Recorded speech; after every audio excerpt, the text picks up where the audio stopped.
দেশি ভ্যালি রেসিপির আরও একটি নতুন ভিডিওতে আপনাদের অনেক অনেক স্বাগত। আজ আমি আপনাদের সাথে শেয়ার করব চিকেন স্টিম মোমোর একদম অরিজিনাল এবং ইজি রেসিপি। একদম ঝামেলা ছাড়াই আপনারাও কিন্তু বাড়িতে খুব সহজেই বানিয়ে ফেলতে পারবেন এই চিকেন স্টিম মোমো। বিকেলের জলখাবারে এরকম ধোয়া ওঠা স্টিম মোমো যদি পাতে থাকে তাহলে কিন্তু বেশ জমে যাবে। তো ভিডিওটি শুরু করার আগে যারা আমার চ্যানেলটি নতুন দেখছেন অবশ্যই সাবস্ক্রাইব করবেন এবং পাশে থাকা বেল আইকন প্রেস করে দেবেন ভিডিও নোটিফিকেশন পাওয়ার জন্য।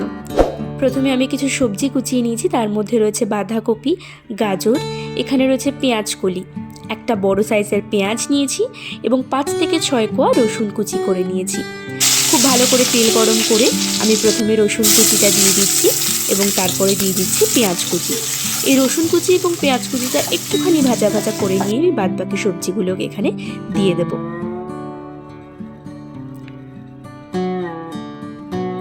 সবজিগুলো খুব ভালো করে আমি ভেজে নেব।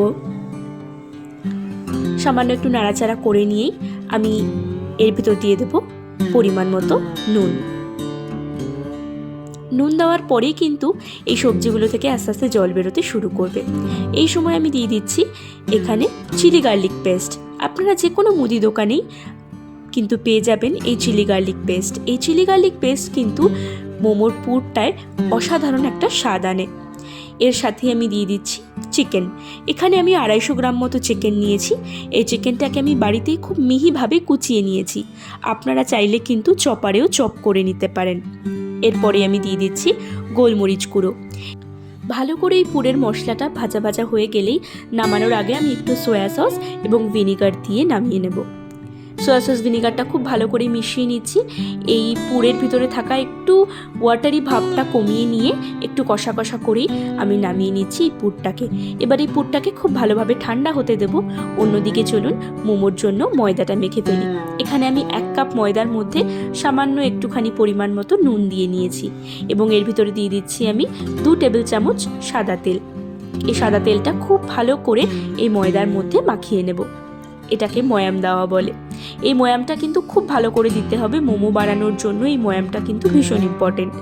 এই তেলটা ময়দার সাথে এত সুন্দর করে মাখাতে হবে যেন ময়দাটা মুঠ করলেই কিন্তু একটা আকার ধারণ করে নেয়, আবার খুলে ফেললেই কিন্তু ঝুড়ো ঝুড়ো হয়ে যাবে। দেখুন, এটাকে ভেঙে ফেললেই কিন্তু একদম ঝুড়ো ঝুড়ো হয়ে যাচ্ছে।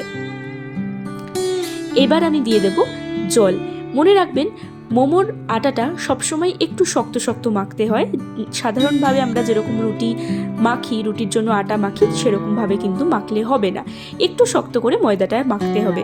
তো আমি 1 কাপ ময়দার জন্য আমি এখানে 3 টেবিল চামচ জল কিন্তু ব্যবহার করেছিলাম। এই 3 টেবিল চামচ জলেই কিন্তু আমার পুরো ময়দাটা মাখা হয়ে গিয়েছিল। খেয়াল রাখবেন জলটা যেন অবশ্যই উষ্ণ গরম জল হয়। খুব ভালো করে ময়দাটা মেখে নিয়ে আধ ঘন্টার জন্য রেস্টে আমি রেখে দিচ্ছি।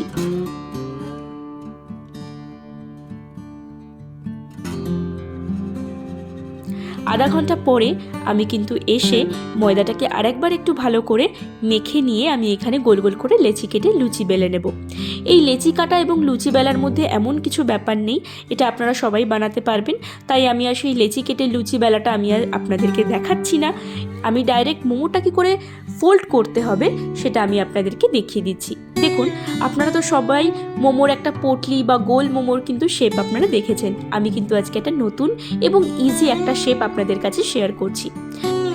লুচির মতো করে ছোট ছোট বেলে নিয়ে মাঝখানে আমি পুর দিচ্ছি এবং অর্ধেকভাবে ভাগ করে নিয়ে আমি সাইডটা একটুখানি জল লাগিয়ে কিন্তু দেখুন বেনি বেনি করে মুড়ে নিয়েছি।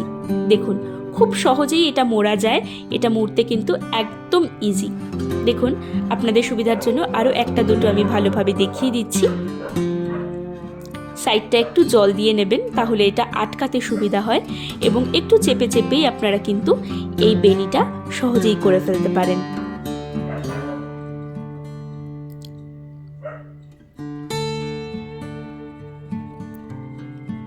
দেখতেই পাচ্ছেন কতটা সোজা। তো চলুন বাদবাকি মোমোগুলো আমি একইভাবে মুড়ে নিচ্ছি।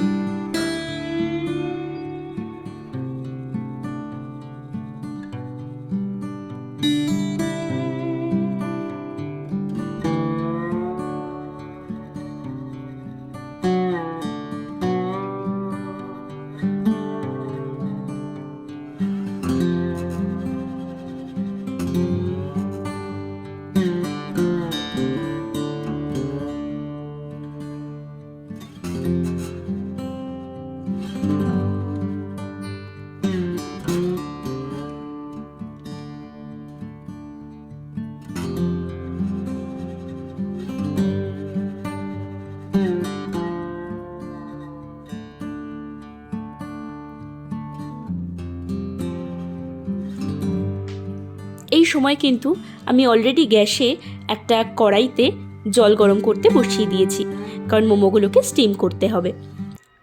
তো দেখুন আমার মোমোগুলো কিন্তু একদম রেডি হয়ে গেছে, এবং আমি যে কড়াইতে জল গরম করতে দিয়েছিলাম তার উপর একটা ছিদ্রযুক্ত থালা আমি কিন্তু বসিয়ে দিয়েছি। এর উপরে আমি একটু সাদা তেল ব্রাশ করে নিচ্ছি। এবার একে একে আমি মোমোগুলোকে এখানে সাজিয়ে দেব। মোমোগুলোকে সাজিয়ে দিয়ে আমি এটাকে ঢাকা দেব প্রায় 5 থেকে 7 মিনিটের জন্য। 5 মিনিট বাদে দেখুন ঢাকা খুলেছি, মোমোগুলো খুব ভালোভাবে স্টিম হয়ে গেছে। এবার আমি প্রত্যেকটাকে একে একে নামিয়ে নিচ্ছি। চলুন,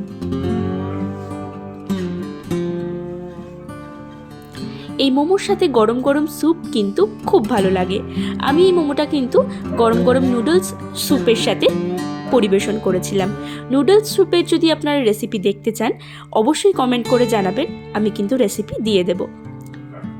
শীতের বিকেলে এরকম গরম গরম ধোয়া ওঠা চিকেন মোমো আর তার সাথে নুডলস স্যুপ একদম কিন্তু জমে যাবে।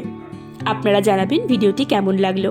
ভালো লাগলে অবশ্যই কিন্তু একটা লাইক করে দেবেন। চ্যানেলটা সাবস্ক্রাইব করতে কিন্তু একদম ভুলবেন না। তাহলে আজকের মতো এই পর্যন্তই। দেখা হবে খুব শিগগিরই আবার একটা নতুন ভিডিওতে। ততক্ষণে খুব ভালো থাকবেন, সুস্থ থাকবেন।